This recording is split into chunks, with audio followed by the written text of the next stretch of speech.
What's good, everybody? It's your boy JTL, Opposite from the Norm. And real quick, I just want to let y'all know about Opposite from the Norm apparel t-shirts. Brought to you by GFAM G-Wear. You like our show and our content? Then go to gfament.com and click on G Store, and there you can purchase an Opposite from the Norm t-shirt. Also, you can check out other great tees that represent true kings and true queens as well. Shirts that motivate and make you feel great. Once again, that's gfament.com and click on the G Store link to get your apparel tees. Now back to the show. Chill.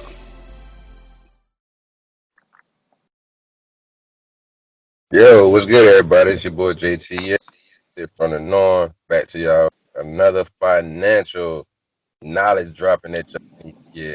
So before we get started, make sure you like, share, comment, and definitely make sure you subscribe. All right, HD, go ahead do your thing, man. All right, what's up, everybody? This week I'm going to hit you up with something that may seem as simple, but it does have some more complicated things going on with it. It's something that just about everybody in the world has one, hopefully, and it's a checking account. So I'm going to go over the basics of checking account and also give you a few behind the scenes things that you may didn't know, maybe didn't think about, or may have glossed over in regards to checking accounts because they are one of the biggest things that banks offers, beside checking and savings accounts together. So I'm going to go over this real quick for you guys this week. All right, so a checking account is a deposit account held at a financial institution that allows withdrawals and deposits. Um, this also can be called a demand account or a transactional account. Checking accounts are liquid and can be accessed using checks, automated tellers, ATMs, and electric debits, among other things. A checking account differs from other bank accounts in that it um, often allows numerous withdrawals and unlimited deposits, whereas where a checking account can limit you on both of those withdrawals and deposits. They can also include commercial or business accounts if you run a business, student accounts, and joint accounts, along with other accounts that may have similar features. For the whole entire list of the type of checking accounts that are out there, depending on your bank or your credit union, you can go on their website and they'll give you a whole list of the different type of accounts that they may have.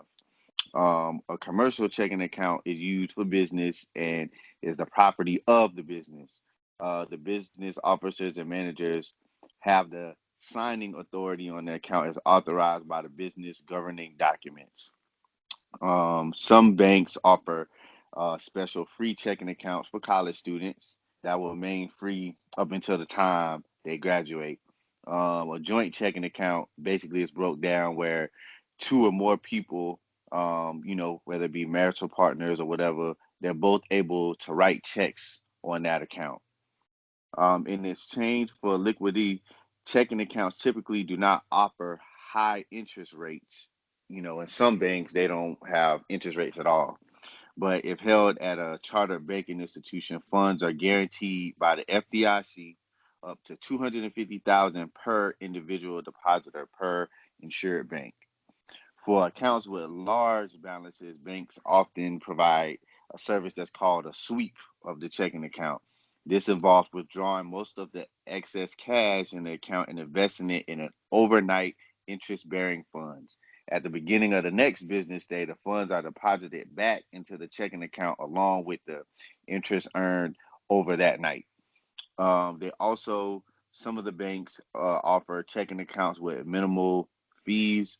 Most of the large banks use the checking account as loss lenders. A loss leader. A loss leader is a marketing tool in which a company offers a product or several products below market value to attract consumers. The goal of most banks is to attract consumers with free or low costing checking accounts and then entice them to use more profitable offerings such as personal loans, mortgages, or CDs, which I spoke about before. At alternative lenders such as fintech companies, they offer consumers an increased number of loans, and banks may, revisit this strategy at a certain point after a certain amount of time you've been there.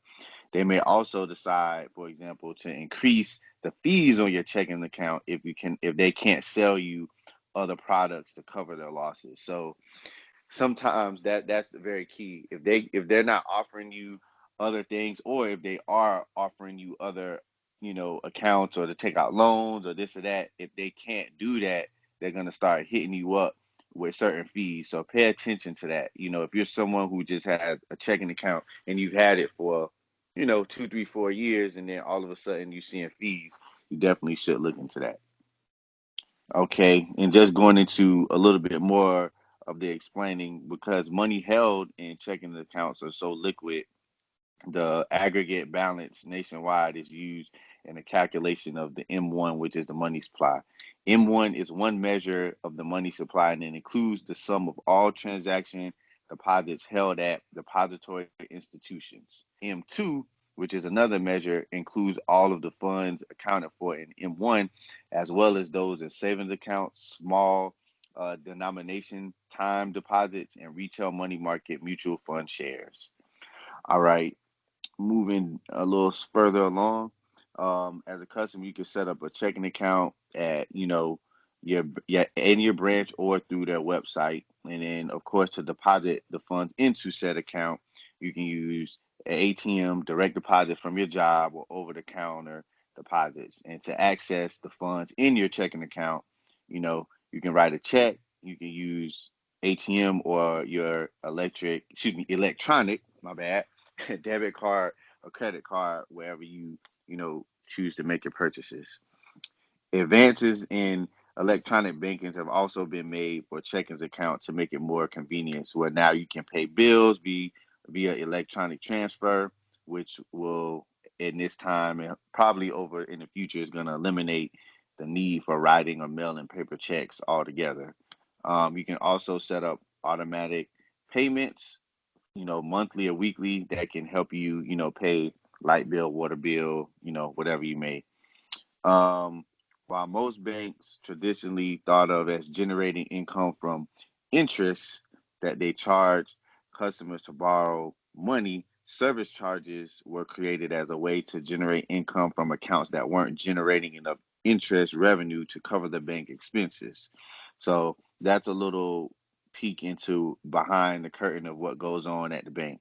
So I was reading up, and it gave, like an example of, if it costs a bank, pretty much the same amount to maintain an account with a $10 balance as it does, an account with a $2,000 balance. The difference is that while the larger account is earning enough interest for the bank to earn some income, the $10 account is costing the bank more than what it's bringing in.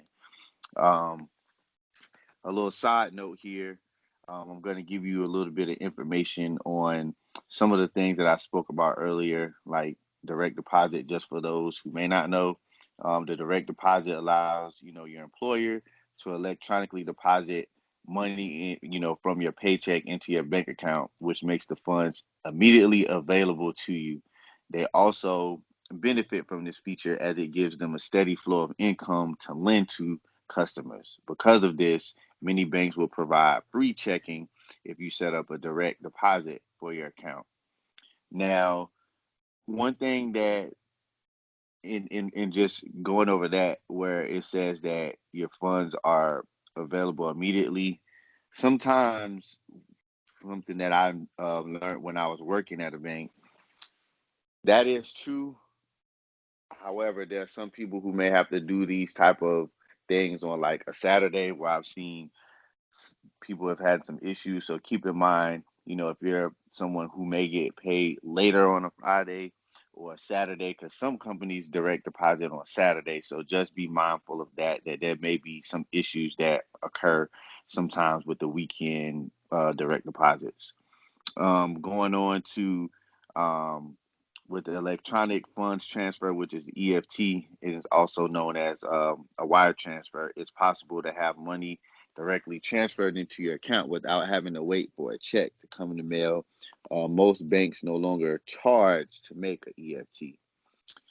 Also, if you choose an interest-bearing checking account, be prepared to pay plenty of fees. And if you sign up for one, when you go to your bank, they'll tell you, you know, you have to keep this minimum amount in, or on a certain kind of account, they may say you have to have a certain amount being deposited at least once a month for you to not occur simple fees like that.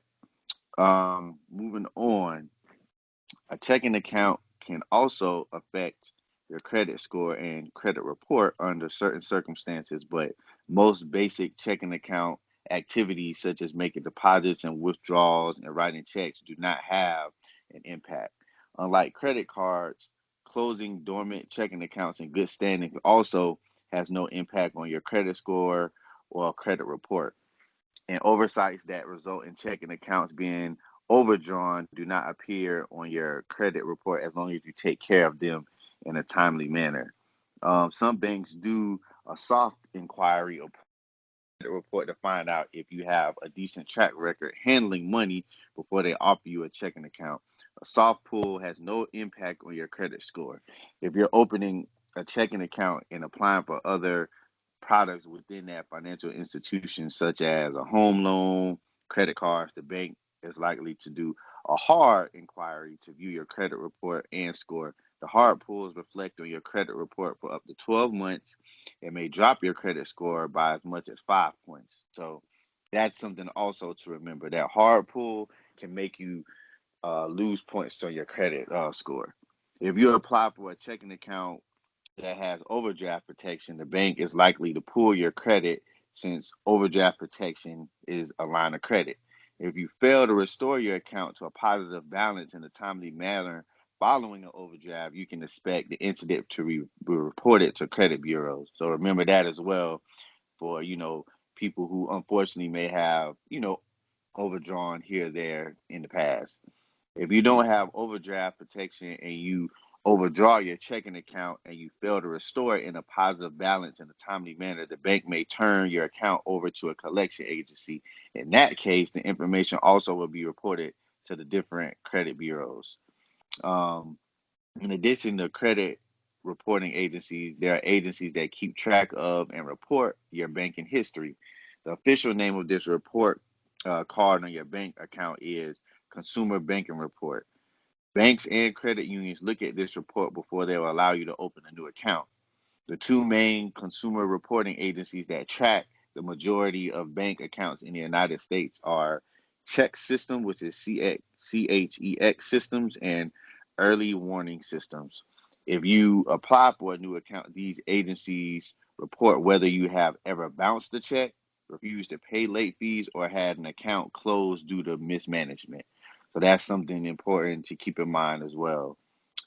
If you are somebody who chronically bounce checks, not paying overdraft fees, committing fraud, or having an account closed just for cause, they all can result in a bank or credit union denying you a new account. Under the FCRA, if your checking account was closed due to mismanagement, that information can appear in your consumer banking report for up to 7 years. However, according to the American Bankers Association, most banks will not report you if you overdraw your account, provided you take care of it in a responsible time period. So, also, one small keynote that I found out while doing my research: if you haven't held, or been a model account holder, you can effectively be blacklisted from opening a checking account. That's something key as well. If you're somebody that think, oh, I could just mess up at this bank, go over here, go over to another bank, go keep doing doing things like that, you can get blacklisted, and then you won't be able to open up a checking account anywhere because they're gonna pass that name on the blacklisted list, excuse me. You go into a bank the other side of town thinking that you're going to get away with it and you won't be able to open up anything.